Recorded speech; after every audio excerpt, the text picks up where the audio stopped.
নমস্কার শ্রোতা বন্ধুরা, আমি প্রাহি এবং আপনারা শুনছেন প্রাহি কথা। আজকের গল্পে আমাদের সঙ্গে আছে জয়ন্ত, মানিক এবং সুন্দরবাবু, এই তিন মূর্তি। লেখক হেমেন্দ্র কুমার রায়ের সৃষ্ট এই অসাধারণ চরিত্রদের পরিচিতি নিশ্চয়ই আপনাদের কাছে আছে।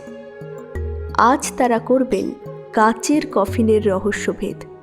কিভাবে করবেন তারা এই রহস্যভেদ জানতে হলে অবশ্যই শুনতে থাকুন আমাদের আজকের গল্প, হেমেন্দ্র কুমার রায়ের কলমে জয়ন্ত মানিক সিরিজের অন্তর্গত গল্প কাচের কফিন।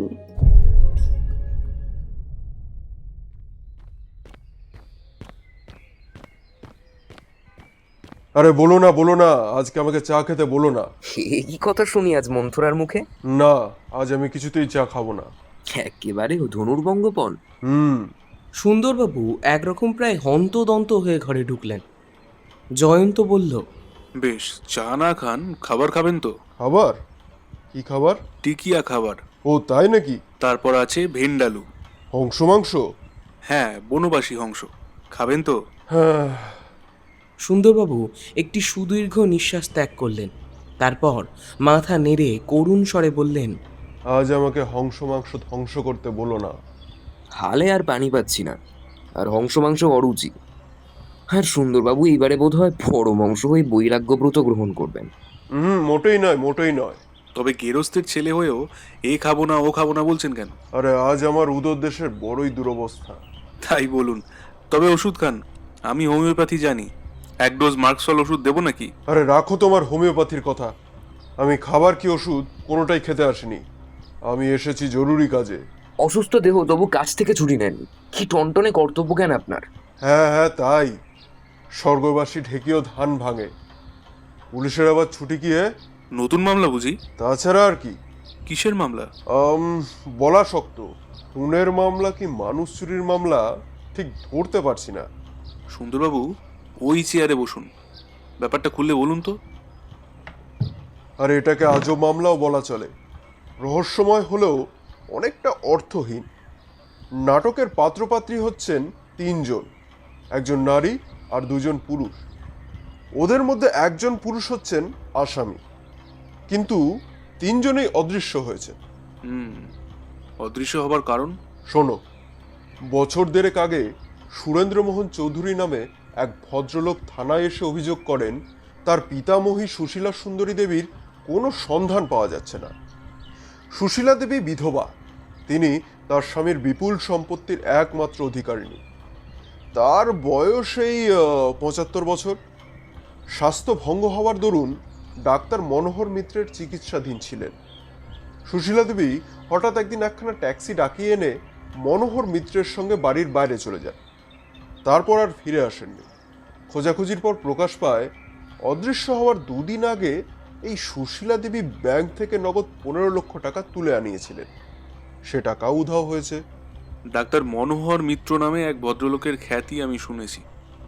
পদার্থশাস্ত্রে ওর নাকি অসাধারণ পাণ্ডিত্য। আরে তিনিই। মনোহর বাবুকে তুমি কখনো চোখে দেখেছো? না। আরে আমিও দেখিনি, তবে তার চেহারার হুবহু বর্ণনা পেয়েছি। কিরকম? মনোহর বাবুর উচ্চতা ৫ ফুট ৪ ইঞ্চির বেশি হবে না, কিন্তু তার দেহ রীতিমতো চওড়া। তার মাথায় আছে প্রায় কাঁধ পর্যন্ত ঝুলে পড়া সাদা ধবধবে চুল, মুখেও লম্বা পাকা দাড়ি। তার বয়সও ৬০-এর কম নয়, কিন্তু শরীর এখনো যুবকের মতো সবল। রোজ সকালে সূর্য উঠবার আগে পদব্রজে অন্তত ৪ মাইল ভ্রমণ করে আসেন। তার চোখ সর্বদাই ঢাকা থাকে কালো চশমায়, টিকলো নাক, শ্যামবর্ণ, সাদা পাঞ্জাবি, থান কাপড় আর সাদা ক্যাম্বিসের জুতো ছাড়া অন্য কিছু পরেন না। বর্মা চুরুটের অত্যন্ত ভক্ত। তার মুখ সর্বক্ষণই গম্ভীর। ডান কপালের ওপরে একটা ১ ইঞ্চি লম্বা পুরনো কাটা দাগ আছে। হাতে থাকে একগাছা রূপো বাঁধানো মোটা মলাক্কা বেতের লাঠি। আরে মশাই, এ বর্ণনার কাছে যে আলোকচিত্র হার মানে। এরপর বিপুল জনতার ভিতর থেকেও মনোহর বাবুকে আবিষ্কার করতে পারা যাবে বলে মনে হচ্ছে। আরে আমি কিন্তু ১.৫ বৎসর যাবৎ চেষ্টা করেও তার টিকিটিও আবিষ্কার করতে পারলুম না। কেন? আরে তিনিও তো অদৃশ্য হয়েছেন। তার বাড়ি কোথায়? এই বালিগঞ্জেই নিজের বাড়ি, সেখানে গিয়েছিল, কিন্তু বাড়ি একেবারে খালি। মনোহর বাবুর পরিবারবর্গ? মাথাই নেই, আবার তার মাথা ব্যথা। তিনি বিবাহই করেননি। অন্য কোনো আত্মীয় স্বজন? আরে কারুরই পাত্তা নেই। পাড়ার লোকের মুখে শুনলাম মনোহরবাবু জনচারেক পুরাতন আর বিশ্বস্ত ভৃত্য নিয়ে ওই বাড়িতে বাস করতেন বটে, কিন্তু হঠাৎ একদিন সকলকে নিয়ে কোথায় যেন চলে গিয়েছেন। জয়ন্ত খানিকক্ষণ চুপ করে থেকে বলল, আপনি বললেন সুশীলা দেবী ট্যাক্সিতে চড়ে মনোহর বাবুর সঙ্গে বাইরে বেরিয়ে গিয়েছিলেন। তার কি নিজের মোটর নেই? আছে বই কি, একখানা নয়, তিনখানা। তাহলে মেনে নিতে হয় সুশীলা দেবীর নিজেরও ইচ্ছা ছিল তিনি কোথায় যাচ্ছেন কেউ জানতে না পারে। হয় তোমার অনুমান সত্য নয়, নয় তিনি ট্যাক্সি ভাড়া করেছিলেন ওই মনোহরবাবুর পরামর্শেই। আপনি ট্যাক্সিখানার সন্ধান নিয়েছেন? হ্যাঁ, নিয়েছি বই কি। ট্যাক্সি চালককে খুঁজেও বের করেছি।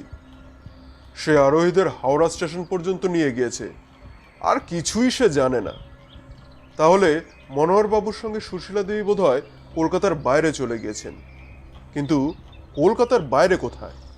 কোথায় কোথায় কোথায়? কিন্তু প্রতিধ্বনি বারবার উত্তর দিয়েছে কোথায় কোথায় কোথায়। খালি ওই প্রশ্ন নয় সুন্দরবাবু, আরও অনেক সব প্রশ্ন আছে। ৭৫ বছর বয়সে ১৫ লক্ষ টাকা নিয়ে সুশীলা দেবী রুগ্ন দেহে এমন লুকিয়ে মনোহরবাবুর সঙ্গে চলে গেলেন কেন? তিনি বেঁচে আছেন কি নেই? মনোহরবাবু বিখ্যাত পদার্থবিদ হলেও মানুষ হিসাবে কি সাধু ব্যক্তি নন? আমার কথা এখনো ফুরোয়নি। সবটা শুনলে প্রশ্ন সাগরে তোমাকে তলিয়ে যেতে হবে। আমার আগ্রহ যে জ্বলন্ত হয়ে উঠল। বলুন সুন্দরবাবু, বলুন।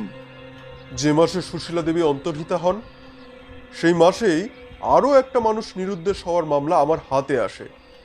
দুটো মামলাই কতকটা একরকম। গোবিন্দলাল রায় একজন বড় জমিদার, বয়সে ৭০-এর কম নয়। তিনি বিপত্নিক হলেও সংসার তার বৃহৎ। ৫ পুত্র, ৩ কন্যা, পৌত্রপত্রীও আছে। কিন্তু হঠাৎ একদিন গোপনে ব্যাংক থেকে নগদে ১২ লক্ষ টাকা তুলে নিয়ে তিনিও গিয়েছেন অজ্ঞাতবাসে। তবে গোবিন্দবাবু যাওয়ার সময় একখানা চিঠি রেখে গিয়েছিলেন। তাতে লেখা ছিল, আমি বিদেশ ভ্রমণে যাচ্ছি, ফিরতে বিলম্ব হবে, তোমরা আমার জন্য অত চিন্তিত হও না। তারপর থেকে তার আর কোনো খোঁজ খবর নেই। ৩ মাসের মধ্যেও বৃদ্ধ পিতার কাছ থেকে একখানা পত্র পর্যন্ত না পেয়ে তার পুত্ররা আমার আশ্রয় নিয়েছিলেন। কিন্তু যথাসাধ্য চেষ্টা করেও আমি গোবিন্দবাবুর নাগাল ধরতে পারিনি। আপনি কি মনে করেন আগেকার মামলার সাথে এই মামলাটারও কোনো সম্পর্ক আছে? অল্প বিস্তর মিল কি নেই জয়ন্ত? একজন অতি বৃদ্ধা নারী আর একজন অতি বৃদ্ধ পুরুষ, দুজনেই গোপনে অজ্ঞাতবাসে গমন করেছেন। আর দুজনেই যাওয়ার ঠিক আগেই ব্যাংক থেকে বহু লক্ষ টাকা তুলে নিয়ে গেছেন। দুজনেই আত্মগোপন করবার দিন থেকে আজ পর্যন্ত নিজেদের কোনো প্রমাণই দেননি। কিন্তু গোবিন্দবাবুর সঙ্গে কি মনোহরবাবুর পরিচয় ছিল? গোবিন্দবাবুর বাড়ির কোনো লোকই মনোহরবাবুর নাম পর্যন্ত শোনেনি। তাহলে আপনি কি বলতে চান? মাসখানেক আগে গোবিন্দবাবুর বড় ছেলে আমার হাতে একখানা পত্র দিয়ে বলে গিয়েছেন একখানা বইয়ের ভিতর থেকে নাকি এই চিঠিখানা পেয়েছে। জয়ন্ত, এই নাও, চিঠিখানা পড়ে দেখো। প্রিয় গোবিন্দবাবু, এতদিন পরে আমার প্রস্তাবে আপনি সম্মত হয়েছেন শুনে অত্যন্ত আনন্দ লাভ করল। বেশ, আগস্ট মাসের ৪ তারিখে ৫টার সময় আমার লোক হাওড়া স্টেশনে ফার্স্ট ক্লাস ওয়েটিং রুমে আপনার জন্য অপেক্ষা করবে। কিন্তু মনে রাখবে, আপনাকে সঙ্গে করে আনতে হবে অন্তত নগদ ১২ লক্ষ টাকা। যতদিন না আমাদের উদ্দেশ্য সিদ্ধ হয় ততদিন আমরা এইখানে বাস করব। আমার উপরে বিশ্বাস রাখুন, আপনার কোনো আশঙ্কা নেই। পত্রের কথা কারুর কাছে প্রকাশ করবেন না। ইতি ভবদীয় শ্রী মনোহর মিত্র। পড়লে? চিঠির কাগজে কোনো ঠিকানা নেই, কিন্তু খামের ওপরে ডাকঘরের নাম রয়েছে, সুলতানপুর। সুলতানপুর হচ্ছে একটা ছোটখাটো শহর, বুঝলে? সেখানে আমি গিয়েছিলাম। কিন্তু ডাক্তার মনোহর মিত্রের নাম পর্যন্ত কেউ সেখানে শোনেনি। সুলতানপুর ডাকঘর থেকে কোন কোন গ্রামের চিঠি বিলি হয় সে খোঁজ নিয়েছিলেন তো? তা আবার নিইনি। শুধু খোঁজ নেওয়া কি হে, সব জায়গাতেই নিজে গিয়ে ঢু মারতেও ছাড়িনি, কিন্তু লাভ হয়েছে প্রকাণ্ড অশ্বডিম্ব। আমার কি সন্দেহ হচ্ছে জানো, মনোহর নাম ভারিয়ে কিছুদিন ও অঞ্চলের কোথাও বাস করেছিল, তারপর সুশীলা দেবী আর গোবিন্দবাবুকে হাতে পেয়ে হত্যা করে তাদের টাকাগুলো হাতিয়ে নিয়ে আবার সরে পড়েছে কোনো অজানা দেশে। জয়ন্ত ভাবতে লাগলো নীরবে। জয়ন্ত সেই নিজের মনেই বলল, চিঠি পড়ে জানা গেল মনোহর বাবুর কোনো প্রস্তাবে গোবিন্দবাবু প্রথমে রাজি হননি, কিন্তু পরে রাজি হয়েছিলেন।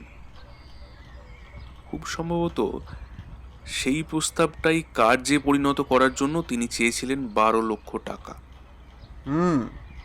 কে বলতে পারে সুশীলা দেবীর কাছেও মনোহর ঠিক এরকম প্রস্তাব করেনি। কিন্তু কি এই প্রস্তাব, যার জন্য লোকে এমন লক্ষ টাকা খরচ করতে রাজি হয়?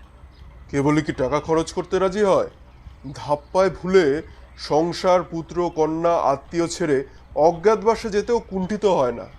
সুন্দরবাবু, প্রস্তাবটা যে অতিশয় অসাধারণ সে বিষয়ে কোনোই সন্দেহ নেই। জয়ন্ত, মনোহরের প্রস্তাব নিয়ে বেশি মস্তিষ্ক চালনা করে কোনো লাভই নেই। লাভ আছে বই কি, প্রস্তাবটা কি জানতে পারলে আমাদের আর অন্ধকারে হাতড়ে মরতে হয় না। কিন্তু যখন তার জানবার উপায় নেই, তখন আমাদের অন্ধকারেই ঢিল ছুটতেই হবে বই কি। অন্ধকারে বহু ঢিল তো ছুঁড়েছেন, একটা ঢিলও লক্ষ্যে গিয়ে লাগলো কি? তাহলে তুমি আমাকে আর কি করতে বলো? আপনি তো সর্বাগ্রে মনোহরবাবুকে আবিষ্কার করতে চান। নিশ্চয়ই। তাহলে আমাদের সঙ্গে আরেকবার সুলতানপুর চলুন। আরে সেটা হবে ডাহা পণ্ডশ্রম, কারণ সে অঞ্চলের কোনো পাথরই আমি ওল্টাতে বাকি রাখিনি। না, একখানা পাথর উল্টাতে আপনি ভুলে গিয়েছেন। কোনখানা শুনি? যথা সময় প্রকাশ পাবে। হ্যাঁ, বেশ, তাই সই। মানিক, সব শুনলে তো? এখানে তোমাকে একটা কাজ করতে হবে, কিন্তু তোমার ছবি আঁকার হাত খুব পাকা।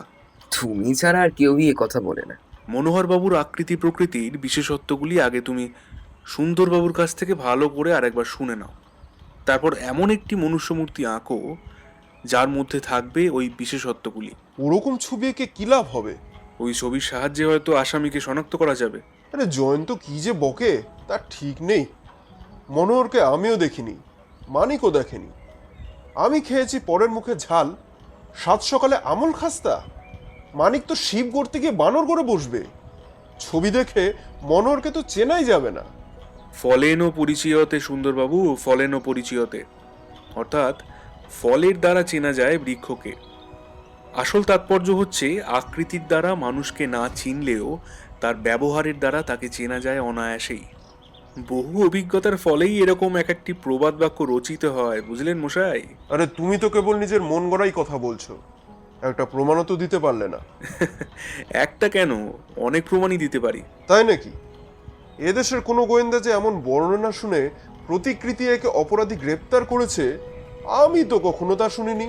এদেশের কথা শিখিয়ে তুলে রাখুন সুন্দরবাবু, এদেশের কথা নিয়ে মাথা ঘামাবেন না। কিন্তু পাশ্চাত্য দেশের গোয়েন্দারা অনেকবারই এমনই বর্ণনা শুনে আঁকা প্রতিকৃতির সাহায্যে আসল অপরাধীকে বন্দী করতে পেরেছে। বটে, আমি তো জানতুম না। সুন্দরবাবু, আপনি কিন্তু অনেক কিছুই আগে জানতেন না, আর এখনো জানেন না। আবার না জানলেও ভবিষ্যতে জানতে পারতেন না। তবু জানতে গেলেও এত বেশি তর্ক কেন করেন বলুন তো আপনি?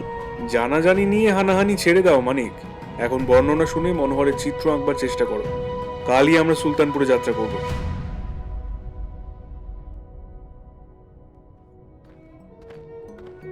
সুলতানপুর ছোট শহর হলেও তিনটি রেলপথের সংযোগস্থলে অবস্থিত বলে এখানে লোকজনের সংখ্যা বড় অল্প নয়।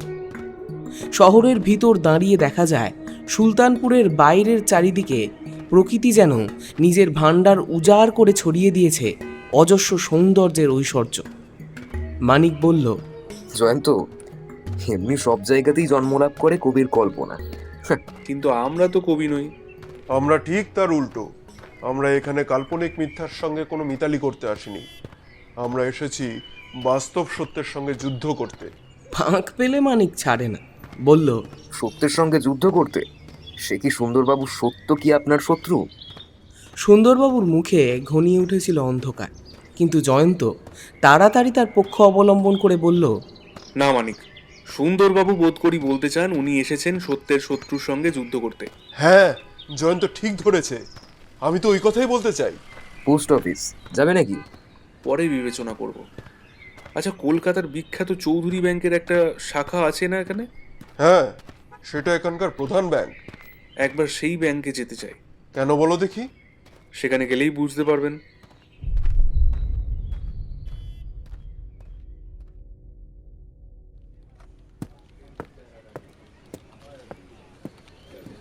চৌধুরী ব্যাংক।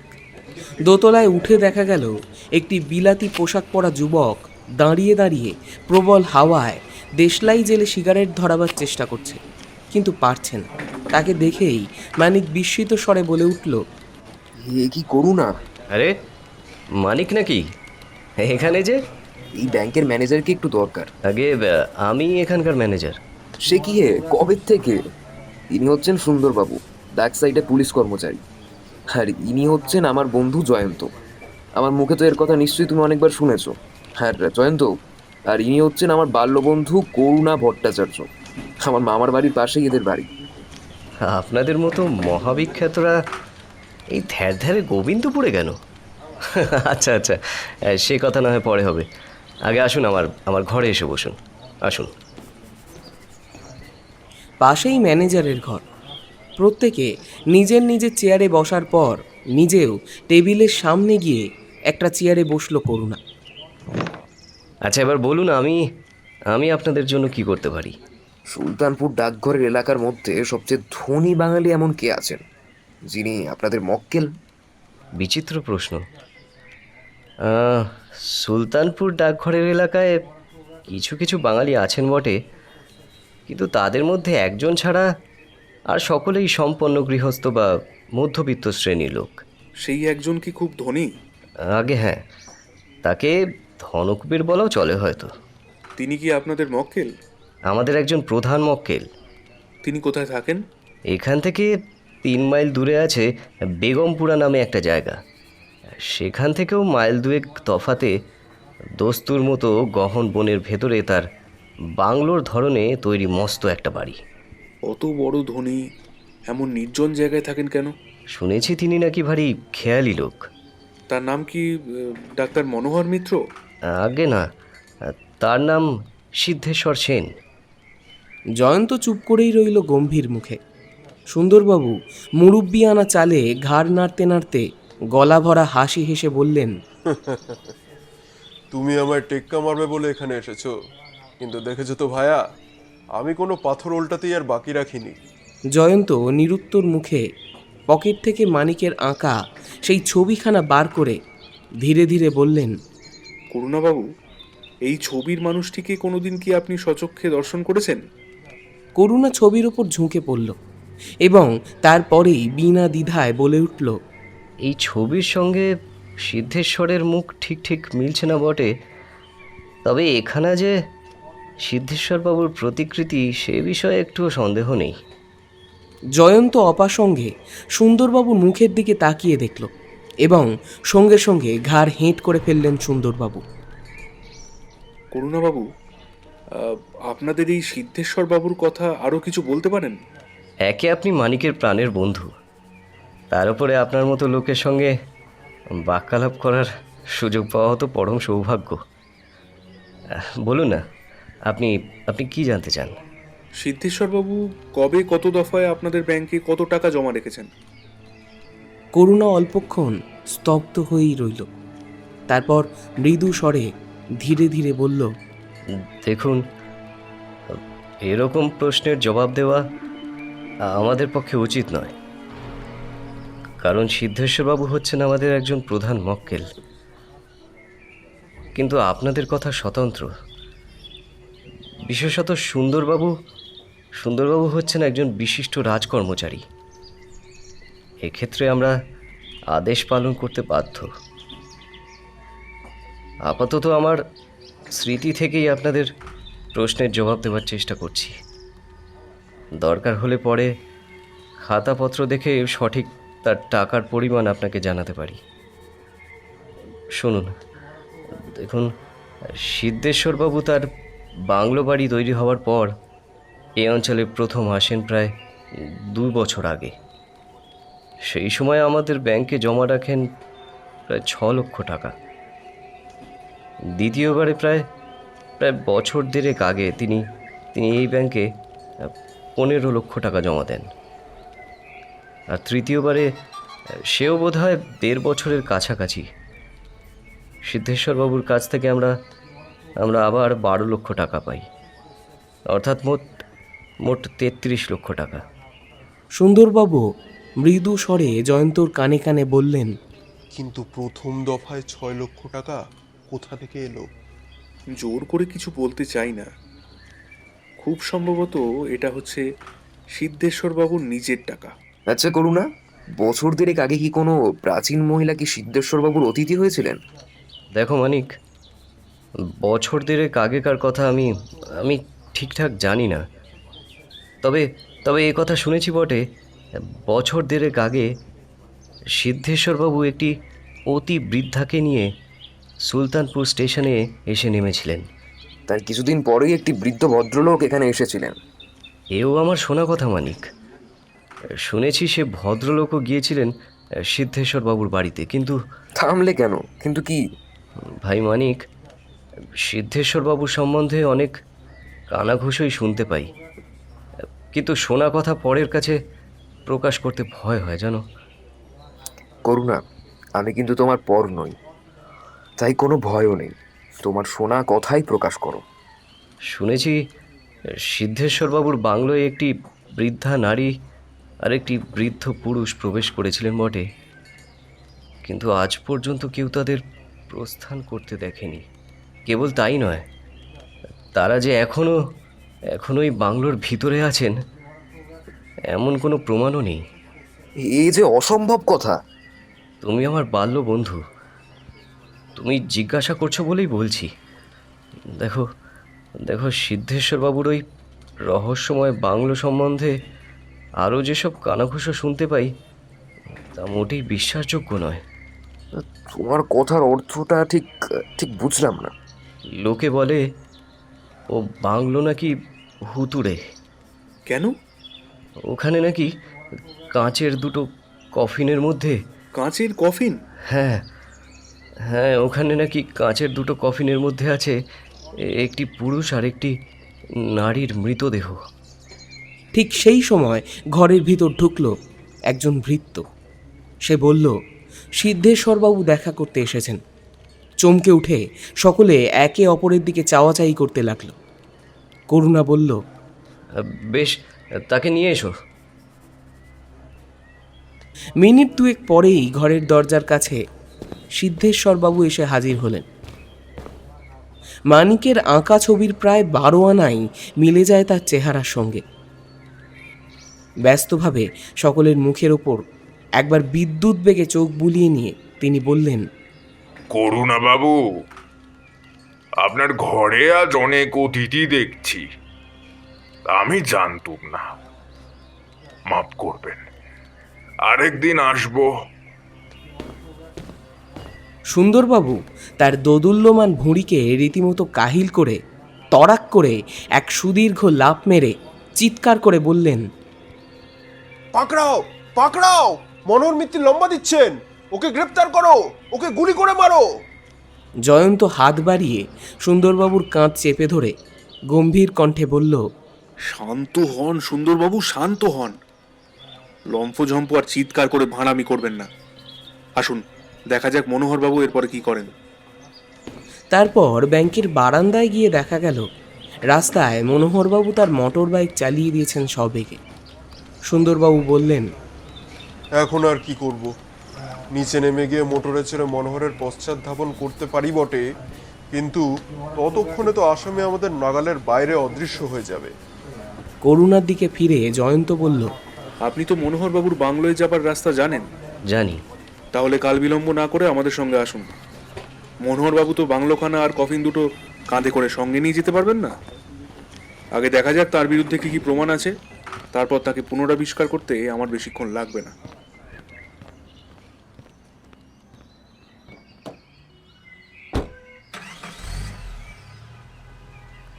সকলে পুলিশ জিপের ওপর উঠে বসল এবং তাদের সঙ্গে সঙ্গে চলল কয়েকজন সামরিক পুলিশ। খানিকক্ষণ পরেই পেছনে পড়ে রইল সুলতানপুর এবং সামনে এগিয়ে এলো ভূস্বর্গের বেগমপুরা। কিছুক্ষণের মধ্যে বেগমপুরাও পেছনে গিয়ে পড়ল। সামনে এবার দুরারহ পর্বতমালার তলায় মাথা তুলে দাঁড়ানো দুর্গম অরণ্য, আর তারই বক্ষ ভেদ করে অগ্রসর হয়েছে সর্পিল গতিতে একটি নাতিবৃহৎ পথ। সেই জনহীন পথে নীরবতার তন্দ্রাভঙ্গ করে ছুটে চলল জিপ। মানিক বলল, এমন জায়গাতেও মানুষ থাকে? মনোহর তো মানুষ নয়, সে তো অমানুষ। নিজের যোগ্য জায়গায় বেছে নিয়েছে। কিন্তু আমার খালি খালি কথাই মনে হচ্ছে, জয়ন্ত কেমন করে সন্দেহ করলে যে সুলতানপুর চৌধুরী ব্যাংকের সঙ্গে মনোহরের কোনো সম্পর্ক থাকতে পারে? আন্দাজ সুন্দরবাবু, আন্দাজ। আমার বিশেষ অটুট কোনো যুক্তি নেই, আন্দাজেই শুনেছি অন্ধকারে ঢিল। তা আন্দাজটা কি শুনতে পারি না?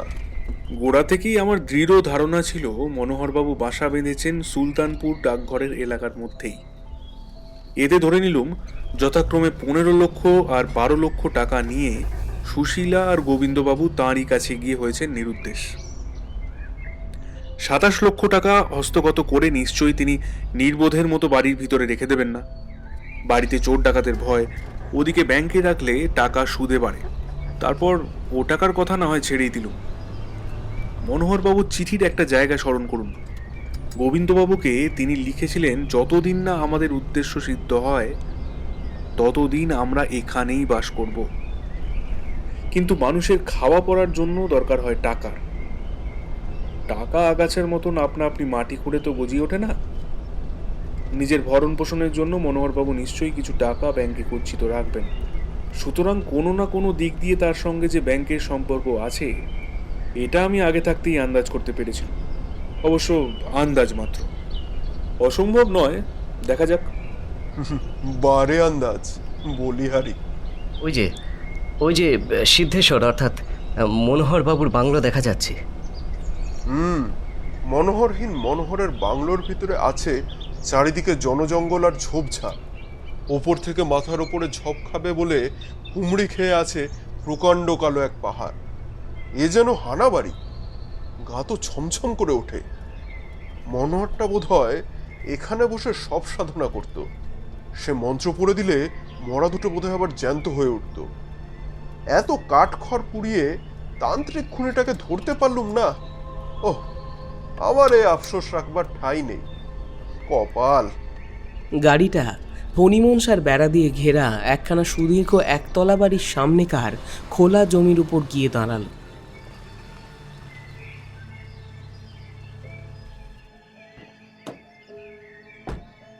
সারি সারি ঘর, সামনে টানা চওড়া দালান। জঙ্গলের ভিতর থেকে ভেসে আসছে ঘুঘুর কান্নার সুর।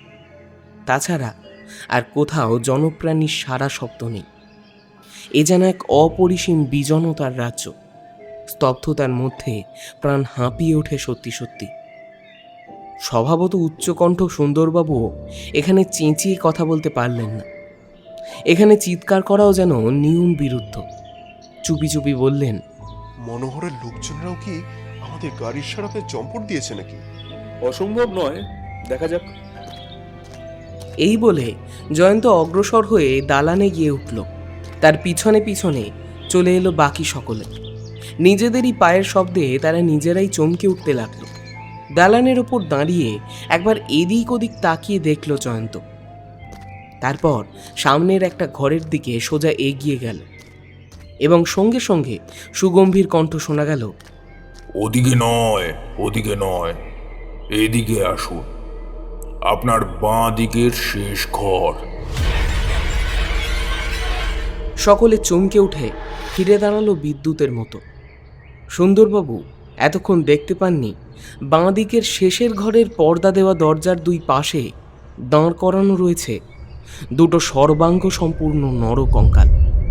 আঁতকে উঠে অস্ফুট কণ্ঠে তিনি বললেন, আর নয়, এই বেলা সরে পড়ি। এসো এসো, ওইসব মরার হাড় কানে কথা কয়। ভয় নেই, ও দুটো হচ্ছে রক্ত মাংসহীন কঙ্কাল মাত্র। নির্ভয়ে ঘরের ভেতরে আসুন।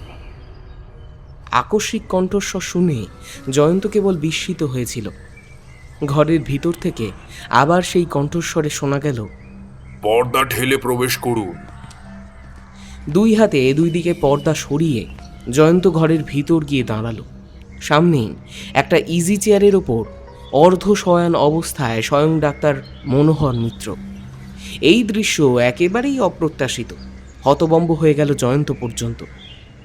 মনোহরের গম্ভীর মুখের ওষ্ঠাধরের ওপরে ফুটে উঠেই যেন মিলিয়ে গেল একটুখানি হাসির ঝলক। তিনি বললেন, আমি পালাইনি দেখে অবাক হচ্ছেন? অবাক না হলেও চলবে। আপনারা শুভাগমন করবেন জেনেই আমি এখানে আপনাদের অভ্যর্থনা করবার জন্য অপেক্ষা করছি। আপনারা দয়া করে আসন গ্রহণ করুন। এখানে আসনের অভাব হবে না। নানা কারণে সময়ে আত্মগোপন করবার দরকার হয় অনেকেরই, এমনকি আপনাদেরও। পিছন থেকে সুন্দরবাবু বলে উঠলেন, আমরা মাঝে মাঝে আত্মগোপন অর্থাৎ ছদ্মবেশ ধারণ করি অসাধুদের শাস্তি দেবার জন্য, কিন্তু তুমি? মনোহরের একটুও ভাবান্তর হলো না। কালো চশমার আড়ালে মনোহরের দুই চোখ ক্রোধে দীপ্ত হয়ে উঠল কিনা বোঝা গেল না, কিন্তু তার গম্ভীর কণ্ঠস্বর হয়ে উঠল অত্যন্ত কঠিন। ধীরে ধীরে তিনি বললেন, আমি মহাশয়ের চেয়ে বয়সে বড়, বিদ্যা বুদ্ধি মান সম্ভ্রমেও বোধ হয় ছোট নই। আমাকে তুমি বলে সম্বোধন করে ভদ্রতার অপমান না করলে বাধিত হব। আপনারা অসাধুদের দণ্ড দেবার জন্য ছদ্মবেশ ধারণ করেন, কেমন? তাহলে জানবেন আমিও ছদ্মনাম গ্রহণ করতে বাধ্য হয়েছি মনুষ্য জাতির মঙ্গলের জন্য। ও মনুষ্য জাতির মঙ্গলের জন্য ধরায় অবতীর্ণ হয়েছেন বিংশ শতাব্দীর অভিনব যীশুখ্রিস্ট। হাহ, তাই তিনি সুশীলা দেবী আর গোবিন্দবাবুকে হত্যা করে কাচের কফিনে পুড়ে রেখে দিয়েছেন। তাই তিনি ওই দুই হতভাগ্যের কাছ থেকে 27 লক্ষ টাকা অপহরণ করে ধরা পড়বার ভয়ে ছদ্মনামের আশ্রয়ে ব্যাংকে জমা দিয়েছে। এরপর কি করা উচিত বলুন দেখি? আপনাকে সাধুবাদ দেব না হাত করা আনবার হুকুম দেব? এতটুকু বিচলিত না হয়ে স্থির কণ্ঠে মনোহর বললেন, লোকে আমাকে অপবাদ দেয় আমি নাকি হাসতে জানি না, কিন্তু আপনার কথা শুনে আজ আমার প্রাণপণ অট্টহাস্য করবার ইচ্ছে হচ্ছে। আমি সুশীলা দেবী আর গোবিন্দবাবুকে হত্যা করেছি। কোন প্রত্যক্ষদর্শী আপনার কানে এই অপূর্ব খবরটি দিয়ে গিয়েছে? দেখুন, ধাপ্পা দিয়ে আপনি আমাকে গুলোবার চেষ্টা করবেন না। সত্যি করে বলুন তো, সুশীলা দেবী আর গোবিন্দবাবুকে এখন কোথায় রেখেছেন? তারা এই বাড়িতেই আছে। হ্যাঁ, ওই কাচের কফিনের ভিতর। বারবার কাচের কফিন বলে চিৎকার করবেন না। আমার বাড়িতে কফিন বলে কোনো জিনিসই নেই। বটে। এখানে কাচের কফিন আছে কিনা সেটা খানা তল্লাশি করলেই জানতে পারা যাবে। কাঁচের কফিনের কথা ছেড়ে দিন। আপনি আগে জীবন্ত অবস্থায় কাকে দেখতে চান, সুশীলা দেবীকে না গোবিন্দবাবুকে? সুন্দরবাবু প্রথমটা থতমত খেয়ে গেলেন। তারপর বাঁধো বাঁধো গলায় বললেন, কোথায়? সুশীলা দেবী, আগে তাকেই দেখতে চাই। উত্তম।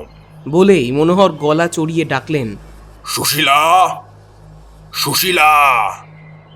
বাড়ির ভেতর থেকে গানের মতন একটি আওয়াজ শোনা গেল। আগে কি বলছেন? তুমি একবার এই ঘরে এসো তো মা। ঘরের ভিতরকার একটা দরজার পর্দা ফেলে আত্মপ্রকাশ করল যে আশ্চর্য রূপবতী ও মহিমাময়ী মূর্তি। তাকে দেখবার জন্য কেউই প্রস্তুত ছিল না। এ মূর্তি যে মাটির পৃথিবীর স্বচক্ষে দেখে বিশ্বাস করার মতন নয়। বিপুল বিস্ময়ে জয়ন্ত বলে উঠল, ইনি কি সুশীলা দেবী? হ্যাঁ, কিন্তু এখন থেকে এনার নতুন আত্মপরিচয় হবে। নতুন নাম? হ্যাঁ, ললিতা দেবী। ইনি ললিতা দেবী বা পলিতা দেবী যাই হতে পারেন, কিন্তু ইনি সুশীলা দেবী নন। কেন বলুন দেখি? আরে, সুশীলা দেবীর বয়স তো 75 বছর। ঠিক, কিন্তু এখন তার বয়স 75 হলেও তিনি আর বৃদ্ধা নন। আরে, পাগলের মতন কি আবল তাবল বকছেন? সুশীলা দেবী নবযৌবন লাভ করেছেন। দেখুন, শাক দিয়ে মাছ ঢাকবার চেষ্টা করবেন না মনোহর বাবু। কেন? প্রাচীনরা কি আবার নবীনা হতে পারে না? হ্যাঁ? অসম্ভব। জরার পর মৃত্যু, জরার পর যৌবন নেই।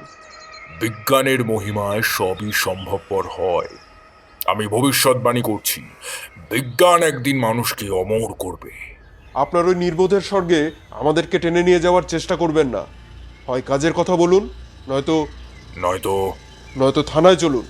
বেশ, তবে কাজের কথাই শুনুন। মা সুশীলা, বলুন বাবা। মা সুশীলা, তুমি এখন বাড়ির ভেতরে যাও। এই ভদ্রলোকদের জন্য একটু চাটা পাঠিয়ে দাও। না না, আমরা এখানে চাটা খেতে আসিনি। ভয় নেই, ভয় নেই। আপনাদের চায়ে কেউ বিষ মিশিয়ে দেবে না। বিষ থাক আর না থাক, এখানে চা আটটা কিছুই খাওয়া যাবে না। আপনারা সকলেই কি আমার গৃহে চা পান করতে অরাজি? জয়ন্ত এতক্ষণ সব কথাবার্তা বিনা প্রত্যুত্তরে শুনে যাচ্ছিল। এবার মনোহরবাবুর প্রস্তাবে বলল, আমার অন্য মত, আমি চা টা সব খাবো। কি বলো মানিক? হ্যাঁ হ্যাঁ হ্যাঁ, আমিও কিন্তু তোমার দলের। করুণাবাবু কোনো মতামত দিলেন না দেখে জয়ন্ত মনোহরবাবুকে প্রশ্ন করল, বেশ, তবে পরমা সুন্দরী সুশীলা, ওকে কি ললিতা দেবী বলে ডাকবো মনোহরবাবু? ওকেই জিজ্ঞাসা করুন। বাবার কাছে আমি সুশীলা, কিন্তু আপনারা তো বৃদ্ধা সুশীলাকে দেখেননি। আপনারা আমাকে ললিতা বলেই ডাকুন। বেশ, করুণাবাবু, এই পরমা সুন্দরী ললিতা দেবী যদি তার সুন্দর হাত দিয়ে সুন্দর চা তৈরি করে দেন, তাহলে সুন্দরবাবুর মতো আপনি তা পান করবেন না? করব না? বলেন কি? আরে বাবা, আমি তো আর নির্বোধ নই। সুন্দরবাবু, আপনি কি এখনো মত বদলাবেন না? মনে রাখবেন, চায়ের সঙ্গে আবার টা। সুন্দরবাবু জুলজুল করে জয়ন্তর মুখের পানে তাকিয়ে বললেন, কি আর করি বলো, তোমরা সবাই যখন রাজি, তখন আমারও আর এক যাত্রায় পৃথক ফল হয় কেন? আমিও রাজি। ললিতা দেবীর গোলাপ পেলব ওষ্ঠাধরে ফুটল যে মিষ্টি হাসিটুকু, তাও যেন নীরব সঙ্গীতের মতো সুন্দর। একটি নমস্কার করে পাশের ঘরে তিনি অদৃশ্য হয়ে গেলেন জীবন্ত স্বপ্ন প্রতিমার মতো। মনোহর গম্ভীর স্বরে বললেন, শুনুন মশাই, জড়ার কারণ কি মানুষ যে জানে না এ কথা সত্য নয়, বরং এই কথাই সত্য যে জড়ার কারণ তার কাছে অজ্ঞাত নয়। এইটুকুই জানে না সে। যত সব হেয়ালি। এসব সূক্ষ্ম বৈজ্ঞানিক ব্যাপার আপনাদের যে কেমন করে বোঝাবো বুঝতে পারছি না। রেডিও অ্যাক্টিভ বস্তু কাকে বলে জানেন? জানি, আমাকেও মাঝে মাঝে অল্প স্বল্প বৈজ্ঞানিক পরীক্ষা করতে হয়, যদিও তা ধর্তব্যের মধ্যেই গণ্য নয়। দেখুন, বিজ্ঞানে আমি একেবারে বাংলায় মা, বাংলায় বুঝিয়ে দিতে পারেন? ইংরেজিটা তাও শোনবার মতো, বাংলায় শুনলে একেবারে অজ্ঞান হয়ে যাবেন। তাও কখনো হয়? বাংলা আমাদের মাতৃভাষা। আমাদের মাতৃভাষার অভিধানে রেডিও অ্যাক্টিভের অর্থ এইভাবে বোঝানো হয়েছে: আংশু বিকিরণ দ্বারা বিদ্যুৎ স্নাপক প্রভৃতির ওপর ক্রিয়াকরণক্ষম রেডিয়াম, ইউরেনিয়াম, পলনিয়াম প্রভৃতি সম্পর্কে অপারদর্শক পদার্থ ভেদকারক ও বৈদ্যুতিক ক্রিয়াজনক এবং অদৃশ্য কিরণ বিকিরণ ক্ষম। কি বুঝলেন বলুন? ব্যাপার বুঝবো কি, আরো গুলিয়ে গেল তো, মাথা বোবো করে ঘুরছে। এই জন্যই কি কবি গান বেঁধেছেন, আমরি বাংলা ভাষা? বাংলা ভাষার দোষ নেই সুন্দরবাবু, তবে বাংলা ভাষায় এখনো ভালো করে বিজ্ঞানকে পরিপাক করবার চেষ্টা হয়নি, কারণ দেশ এতদিন স্বাধীন ছিল না। যাকো কথা, যতটা সংক্ষেপে পারি কিছু কিছু বোঝাবার চেষ্টা করি। অনেক পরীক্ষার পর আমি এই সিদ্ধান্তে উপনীত হয়েছি যে সারা জীবন ধরে আমাদের দেহের ভিতরে যে রেডিও অ্যাক্টিভ বস্তু জমে ওঠে, অর্থাৎ যাকে বলে ক্রমিক রেডিয়াম, জড়ার কারণ হচ্ছে তাই। সূর্যের দ্বারা পৃথিবীর ওপরে প্রতিদিনই রেডিয়াম নিক্ষিপ্ত হচ্ছে। আমরা তা খাচ্ছি, আমরা তা পান করছি, নিঃশ্বাস দিয়ে বাতাস থেকে তা আকর্ষণ করছি। তারই ফলে প্রত্যেক জীব আর তরুলতাও ধীরে ধীরে জড়াগ্রস্ত হয়। জড়া ব্যাধি নিবারণ করবার উপায় আমি আবিষ্কার করেছি। বলেন কি মশাই? আগে হ্যাঁ, ক্যালসিয়াম থেকে দেহের হাড় তৈরি হয়। রসায়ন শাস্ত্রের দিক থেকে রেডিয়াম কাজ করে ক্যালসিয়ামের মতোই। গঠন কার্যে যেখানে ক্যালসিয়ামের পরমাণু দরকার হয়, সেখানে রেডিয়াম পরমাণু ব্যবহার করলে দেহের রক্তস্রোত তা না জেনেই গ্রহণ করে। রেডিয়াম বিষের দ্বারা আক্রান্ত ব্যক্তিদের রক্ষা করবার একমাত্র উপায় হচ্ছে তাদের ভিতর থেকে এই রেডিয়াম পরমাণুগুলিকে বিতাড়িত করা। সেটা কি অসম্ভব ব্যাপার নয়? প্রথম দৃষ্টিতে অসম্ভব বলে মনে হয় বটে, কিন্তু কার্যকালে দেখা যায় মোটেই তা নয়। জরা ব্যাধিগ্রস্ত ব্যক্তিদের হাড়ের ভিতর থেকে বিপজ্জনক রেডিয়াম পরমাণুগুলিকে বাইরে বার করে দেওয়া অসম্ভব নয়, মোটেই অসম্ভব। প্রথমে রোগীকে এরম ভিনিগার ও অ্যাসিড জাতীয় পথ্য দিতে হবে, যাতে করে তার দেহের হাড়গুলো ক্যালসিয়াম থেকে মুক্ত হয়। 1 সপ্তাহ পর রোগীকে আমি আবার 1 সপ্তাহ ধরে স্বাভাবিক পদ্ধতি, কিন্তু সেই সঙ্গে এদিকেও তীক্ষ্ণ দৃষ্টি রাখি যে খাদ্যের ভিতরে যে খাঁটি ক্যালসিয়াম থাকে তার মধ্যে কিছুমাত্র রেডিও অ্যাক্টিভিটি বর্তমান নেই। প্রথমে যে ভিনিগার ও অন্যান্য অ্যাসিডের পথ্য দেওয়া হয়, দেহের ক্ষতি সাধন করবার ক্ষমতা তাদের অপেক্ষাকৃত কম। ওই পথ্যের পরমাণু গ্রহণ শক্তি বা ভ্যালেন্স আছে, তাই ওই পথ্যের আকর্ষণে আসল ক্যালসিয়ামের সঙ্গে দেহের ভিতর উড়ে এসে জুড়ে বসা রেডিয়াম ক্রমে ক্রমে বাইরে বেরিয়ে যায়। স্বাভাবিক পথ্যের পর আবার দিই অ্যাসিড জাতীয় পথ্য, তারপর আবার স্বাভাবিক পথ্য। এইভাবে চিকিৎসা চলে মাসের পর মাস। এই চিকিৎসার ফলেই জরাগ্রস্ত রোগী ফিরে পায় তার নবযৌবন? প্রায় তাই বললেই চলে, তবে উপসর্গ যে দেখা যায় না তা বলা চলে না। যেমন ওই কাচের কফিন ব্যাপারটা ওই সুন্দরবাবু বলছিলেন, কিন্তু সেটা যে কি পদার্থ আপনারা কেউ তা জানেন না। দেখতে চান তো আমার সঙ্গে আসুন। মনোহরের সঙ্গে সকলে এসে উপস্থিত হলো প্রকাণ্ড একখানা হল ঘরে। তার অধিকাংশ জুড়ে বিরাজ করছে নানান রকম যন্ত্রপাতি। যারা কোনো কলেজের বৈজ্ঞানিক পরীক্ষাগার দেখেছেন তাঁদের কাছে ওসব যন্ত্রপাতির কয়েকটি পরিচিত বলে মনে হবে। কোথাও একাধিক বুনসেন বার্নার, ওপরে টকবক করে ফুটছে স্টিল বা অধ যন্ত্রগুলো। কোথাও সারি সারি কিক করে ঝুলছে কন্ডেন্সার বা সংহতি যন্ত্র, যা সাধারণ বৈজ্ঞানিক পরীক্ষাগারে দেখা যায় না। সুন্দরবাবু আবার শব্দটি উচ্চারণ করে বললেন, মনোহরবাবু, এতক্ষণ কানে যা শুনলুম তার এক বর্ণও বুঝতে পারলুম না। এখন চোখে দেখছি তাও ভালো করে বুঝতে পারছি না। আপনি বোধহয় আবার লেকচার শুরু করবেন, কিন্তু তার আগে আমার গোটা কয় সহজ প্রশ্নের জবাব দেবেন। আজ্ঞা করুন। আপনি এইসব বৈজ্ঞানিক পরীক্ষা তো কলকাতায় বসেই করতে পারতেন, মিথ্যে এত লুকোচুরি কেন? কলকাতার কৌতূহলী জনতা যদি ঘুণাক্ষরেও আমার পরীক্ষার ব্যাপারে টের পেত, তাহলে আমার বাড়িটি পরিণত হতো সরকারি বাগানে, আর সেখানে উঁকি ঝুঁকি মারতে আসতো রাম শ্যাম যদু মধু সকলে। তারপরেও আমি কি আর নির্বিঘ্নে পরীক্ষা চালাবার অবসর পেতুম? সেই কথা ঠিক, কিন্তু সুশীলা দেবী আর গোবিন্দবাবু কাউকে কিছু না জানিয়ে আপনার সঙ্গে অমন চোরের মতন পালিয়ে এসেছেন কেন? তারও প্রথম কারণ হচ্ছে মন্ত্রগুপ্তি, দ্বিতীয় কারণ গুরুতর। গুরুতর মানে? সুশীলা দেবী আর গোবিন্দবাবু নতুন দেহ লাভ করবার পর ইহজীবনে আর নিজের নিজের বাড়িতে ফিরবেন না বোধ হয়। সে কি মশাই? হ্যাঁ, যেই জন্যেই সুশীলা আজ ললিতা নাম ধারণ করেছেন। কিন্তু কেন? নতুন দেহে অতি প্রাচীনা সুশীলাকে কেউ কি চিনতে পারত? সুশীলার কথা কেউ বিশ্বাস করত?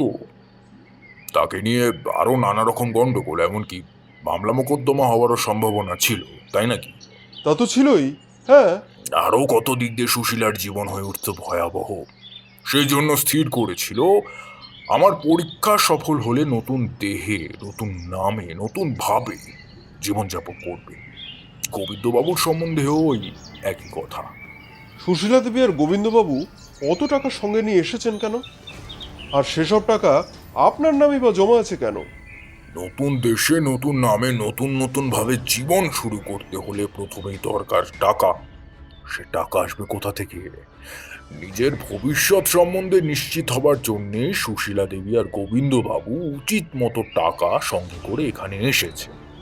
ওদের টাকা আমার ছদ্মনামে জমা রেখেছে। কেন? আমি জানতুম পুলিশ ওদের খোঁজ করবে। ওদের নামে টাকা জমা রাখলে পুলিশ নিশ্চয়ই সন্ধান পেত। আর কোনো প্রশ্ন আছে? আরও একটি প্রশ্ন, যদিও ললিতা দেবী সুশীলা দেবী কিনা সেটা খটকা আমার মন থেকে এখনো দূর হয়নি, তবে ওটা আপাতত ধামাচাপাই থাক। কিন্তু প্রশ্ন হচ্ছে, গোবিন্দবাবু কোথায়? জয়ন্তবাবু, যে উপসর্গের কথা বলছিলুম এইবার সেটা দেখবেন আসুন। মনোহর এগিয়ে গিয়ে দাঁড়ালেন একখানা খাটের পাশে। সেখানে শয্যার ওপরে যে শায়িত মূর্তিটি ছিল তাকে দেখেই সকলের চক্ষু বিস্ফারিত হয়ে উঠল পরম বিস্ময়। একটি তরুণ অপূর্ব সুন্দর মূর্তি, বালক বললেও চলে। সুগঠিত শুভ্র নগ্ন দেহ, যেন গ্রিক ভাস্করের হাতে করা। কিন্তু সবচেয়ে আশ্চর্য ব্যাপার হচ্ছে, সর্বাঙ্গ তার কাঁচ দিয়ে মোড়া, এবং সেই কাঁচ তাকেও গলিয়ে এমনভাবে মূর্তির ওপরে ঢেলে দিয়েছে যে সারা দেহের সঙ্গে তা অচ্ছেদ্যভাবে সংযুক্ত হয়ে আছে। মনোহর বললেন, সুন্দরবাবু, এই যে আপনার কাচের কফিন। কিন্তু কাচের কফিনের ভেতরে ওটা কি রয়েছে? রঙিন মোমের পুতুল না মৃতদেহ? আরো কাছে গিয়ে ভালো করে তাকিয়ে দেখুন। না, ওটা মোমের পুতুলও নয়, আবার মৃতদেহ নয়। ও যে জীবন্ত। ওর সর্বাঙ্গে যে জীবনের রং, জীবনের আভাস, এমনকি দুই মুদিত চোখের পাতাও তো থেকে থেকে কেঁপে উঠছে। ও এখনো ঘুমোচ্ছে, কিন্তু ওর ঘুম ভাঙতে আর বেশি দেরি নেই। আসল ব্যাপারটা কি মনোহর বাবু? আমি নিজেই জানি না। ওই কাচের আবরণী আমার সৃষ্ট নয়। পর্যায়ক্রমে ক্যালসিয়াম পথ্য দিয়ে আবার তা বন্ধ করে বেশ কিছুকাল চিকিৎসা চালাবার পর রোগী হঠাৎ দীর্ঘকাল ব্যাপী নিদ্রা ঘোরে আচ্ছন্ন হয়ে পড়ে, আর তার সর্বাঙ্গব্যাপী দেখা দেয় ওই কাঁচের আবরণ। কিছুকাল পরে রোগীর ঘুম ভাঙে, কাচের আবরণ ফেটে যায়, তারপর উঠে বসে তার জাগ্রত মূর্তি। এর অর্থ আমিও জানি না। সুন্দরবাবু হতভম্বের মতো বললেন, এ যে মানুষ গুটি পোকা। তা ওই মূর্তিটা কার? গোবিন্দবাবুর। তার বয়স তো 70 বছর। সকলে অবাক হয়ে ভাবতে লাগল। সুশীলার প্রবেশ।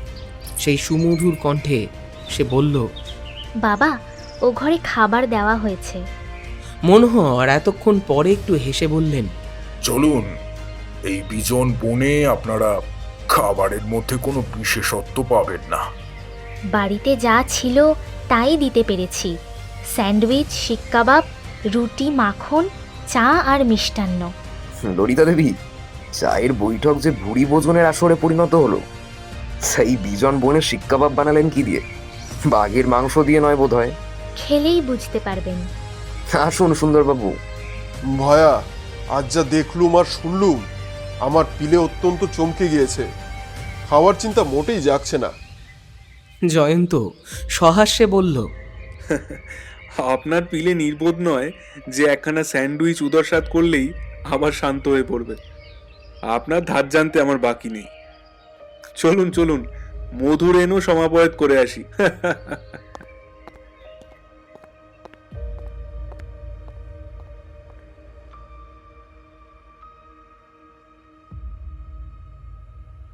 এতক্ষণ আপনারা শুনছিলেন কাচের কফিন। আজকের গল্প পাঠে সৌভিক এবং অন্যান্য চরিত্রে দেবাঞ্জন, অভিজিৎ, প্রভাকর, শুভদীপ্ত, অর্পিতা এবং বিপ্রতীপ। পোস্টার ডিজাইনে শুভ, এডিটিং এবং সাউন্ড এফেক্টসে ফিনিক্স, বিশেষ সহযোগিতায় অর্পিতা। আজকের গল্প আপনাদের কেমন লাগলো অবশ্যই জানাবেন কমেন্ট বক্সে। ভালো লাগলে লাইক করে দেবেন, শেয়ার করবেন এবং অবশ্যই সাবস্ক্রাইব করবেন প্রাহি কথা ইউটিউব চ্যানেলটিকে পরবর্তী গল্পের আপডেটের জন্য। ধন্যবাদ।